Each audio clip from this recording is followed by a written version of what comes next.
প্রিয় দর্শক, আসসালামু আলাইকুম। উজান টিভি সংবাদে স্বাগতম।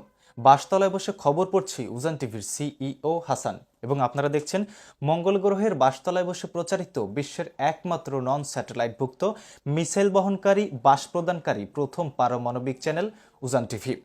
শিরোনাম শেষে বাস দিয়ে শুরু করছি বিস্তারিত সংবাদ। বাঁশ উৎপাদনে বিশ্বে বাংলাদেশের অবস্থান অষ্টম, কিন্তু বাঁশ দেয়ায় বিশ্বে প্রথম স্থান অর্জন করেছে বাংলাদেশ।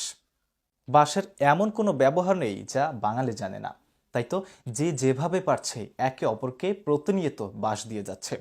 হয়তো সামনে থেকে, নয়তো পেছন থেকে, হয়তো আইক্যওয়ালা বাঁশ, নয়তো আইক্য ছাড়া বাঁশ।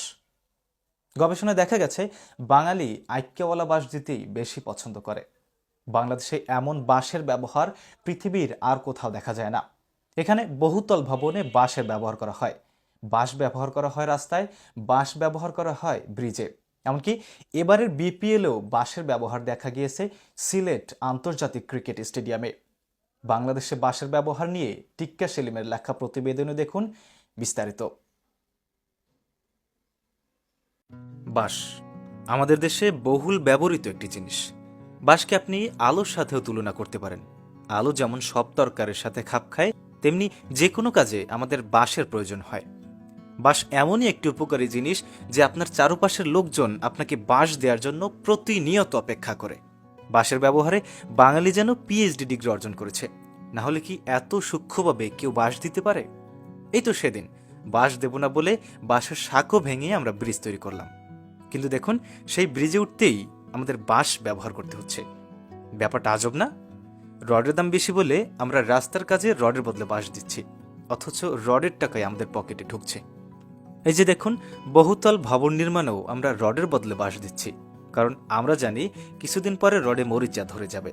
কিন্তু যেই বাঁশ আমরা দিচ্ছি তার কি কোনো ক্ষয় আছে? ব্রিজ নির্মাণেও রাতের আধারে রডের বদলে বাঁশ দিচ্ছি, আবার সেই ব্রিজে উঠতেই আমাদের বাঁশ ব্যবহার করতে হচ্ছে। রেললাইনের রাস্তাগুলোর জয়েন্ট খুলে যাচ্ছে, মেরামত না করেও সেখানে আমরা বাঁশ দিচ্ছি। বাঁশের ব্যবহার তো এখন দিন দিন আন্তর্জাতিক পর্যায়ে চলে যাচ্ছে। এই যে বিপিএলে সিলেট আন্তর্জাতিক ক্রিকেট স্টেডিয়ামের সাইট স্ক্রিন দাঁড় করাতেও আমরা বাঁশ দিয়েছি। আমাদেরকে আর কি করতে বলেন? যে বাঁশের ব্যবহার আমরা বাঙালিদের শিখিয়ে দিয়েছি, যুগের পর যুগ সেটি চলমান থাকবে। টিক্কা সেলিম, উজান টিভি।